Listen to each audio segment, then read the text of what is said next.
But even you know, even over her deathbed, let's just keep it what it is. Like we were all there. Selena was crying. And then she farted. Yo, I cannot. I was eating ice. So I see Selena. Wait, before that, Selena's crying, and then she's like, and I'm like, I'm crying like this, but then I hear her choking, and I look up, I'm like, you alright? And then she starts cracking up, and we was dying. Yo, I cannot. And I think so. It's like, don't for fail. real. Yeah. It's like, That's pretty wrong with us. Nah, for real though, it is though. It was just crazy. It was crazy. It was crazy. That last moment. We and then all, we were all there. clowned though. It was who was it? It was me, you, Selena, Coco. Coco was leaving back to work. Leaving, so Coco has to with mommy 3 days. I think he slept overnight, and we were all gonna alternate. I think it was Philly's turn that day. And then Coco had went to work, and then I called him, and I was like, the doctor just called me that she's not looking good today. He said I'm going back, and I left work, picked up the girls. I'm glad I wasn't working around that time because I was able to spend time with her. God knows. I was God ready to tells start a everything new for a job. reason. Right. So in a way, I was able to go every day. She was unemployed at that time, and it was perfect. Yeah. Perfect. It didn't work out. And then we Coco turned around. I left. I had to go pick up the girls, and I had to get Aaron to come pick up the girls from me, Carlos's brother, from the hospital. I let the girls go upstairs and say their goodbyes, and then they left with Aaron, and then I went back upstairs, and then we just stood in the room the whole time. None of us wanted to leave that room. Oh yeah. Yeah, for nothing. Taking it back to the first day her journey started. It was July of 2022. I went with her. It was a hot summer day. We went in there, we were hype. We was going in there for her results, and Dr. Valentino gave us the results, and this doctor looked a bit sad. Her head was down. We were on the phone, right? Yeah, I called You you. were with her? In person? I was with I was her. on the phone. I remember I was at work. I called you right away. I think you was at work or driving. Yeah, I was driving at and work to a you meeting. were starting to cry on the other side, and I was like, she was like, there's nothing really we can do. It's unreceptable, meaning she couldn't do her surgery. Just, give her chemo to get her comfortable. And then I looked, my sister's tears were coming down her. So, I was like, no, Evelyn, no. We got this. Excuse me, doctor. Not against, all respect to your license, but we want a second opinion. I remember Sloan Kettering, and so we did the paperwork, we transferred, we got into Sloan Kettering, we walked in there, and it was like a fresh breath air. We were like, we got this. Con Dios, with faith, we're gonna fight this. And I was just all the way like in it, like, no, she's gonna beat this. She's gonna beat this, and she was really, positive about it. And from there on, and we all seeing that, positive. seeing that we never even spoke to her directly about, But then when Dr. Foot called us, and the doctor's name was Foot, guys. It's like that we're trying to make a joke. Dr. Foot called us, and he sat us at that table, because I got on my knees and I said, God, please let her stay a little longer. I begged him. She used to say, God, listen to me for everything. I begged. I said, God, please let her stay longer, God, please. While Coco and Alex had Googled and, the facts about this cancer, I didn't want to look, I didn't want to know. I think I didn't want to know. But I was like, no, she's got to beat this.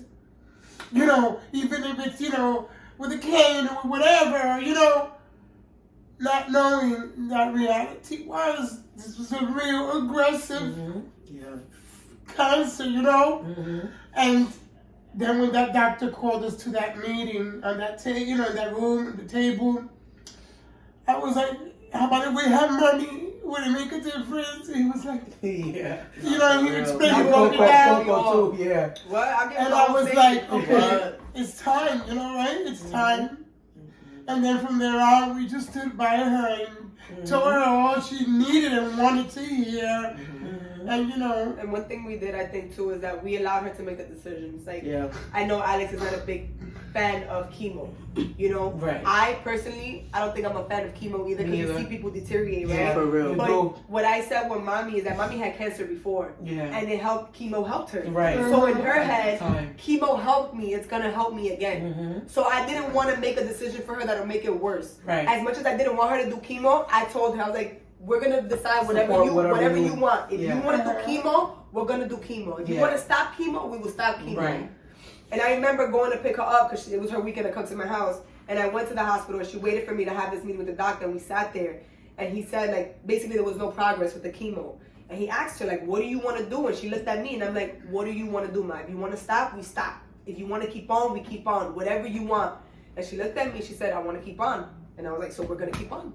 That's just it. Yeah. If that's what you want to do, we're all going to be behind you 100%. No matter what you want to stop, we stop you. Mhm. If you want to go, we going. Mm-hmm. Whatever you want is what we're going to do. And that was what it was. Sometimes And you know, we said- just all be cautious Yeah. of like, you know, our opinions That's regarding 23. That was her. Wow, yes, Oh, wow. 23. 10, Wow, 23. 1023, We love you, Mom. guys. We love you, mommy. We love you We feel you. We miss you. so much.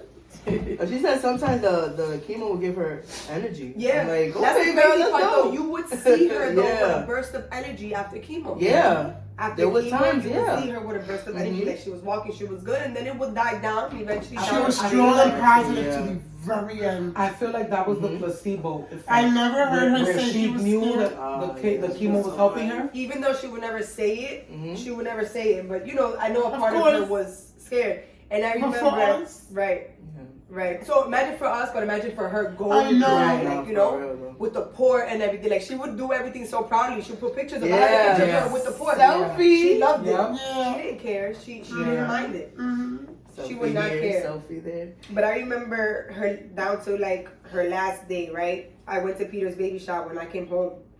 And she was laying on the couch that I have upstairs that I don't want to throw out. And I walked in and she was just crying. Like the minute I walked in, I'm like, why are you crying? And I was already a little lit because I was drinking wine. And I laid on the couch with her and I just cried with her and I was just rubbing her stomach. And then Carlos comes out, he's like, why are you crying? And I'm like, I don't know, she's crying. I'm crying. I'm crying because she's crying. So the girls were playing like in the middle of the sofa. She was just looking at them and she was just crying. And I was like, Ma, why are you crying? She was like, I feel bad for the girls. And I'm like, Ma, you'll be fine. Like when you It's know, like when- she knew. Yeah. Yeah.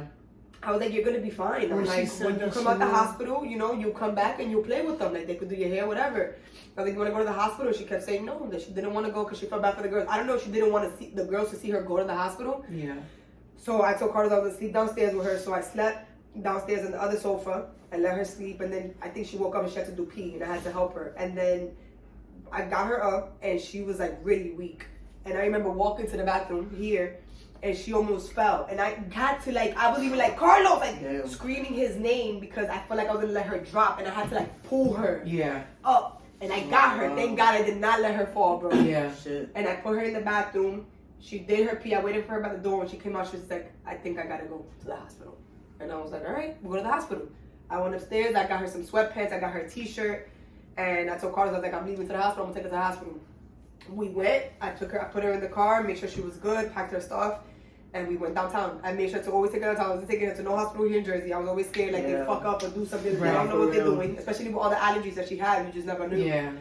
So I took her downtown, and I don't remember, but I remember her sending you a voice note, I think, because you sent it to me after, Mhm. that I was playing Christian music the whole way and holding her hand. Mm-hmm. That's what she said. So that's what I did, and I took her to the hospital, and I stood there where I think we got there like at 2 o'clock in the morning, and I stood there till like 9 until Feely came. Mm-hmm. Feely came at 9 o'clock in the morning, and then we swapped, and I left, and she was good.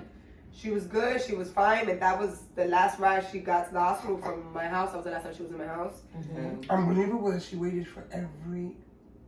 And then after that, that's it. She's The good enough. fact that you didn't make it, that was God's plan. Yeah. Yeah. That was nothing more and nothing less than God's plan. Yeah. You know, that's just the way God wanted it. Yeah. I don't think I you know that now. you I would know not for a have fact. been Yeah. able, girl. And it's crazy because my plan was to spend my birthday with mommy. I was supposed to fly back on my birthday, and I was gonna spend it with I mommy. remember your flight was delayed. Remember? And my plane was the only one that got canceled. waited. My flight Damn. was the only one. So She when waited. we booked the flight for the next day, because JetBlue said, okay, we're gonna give you a flight for the next day. Grizel, I guess, spoke to you guys, and you how the gravity of the situation. So she put me on an earlier flight than her so that I could be with you guys. And even with the earlier flight, I still didn't make it in time. Damn. But you made it right in time. Yeah.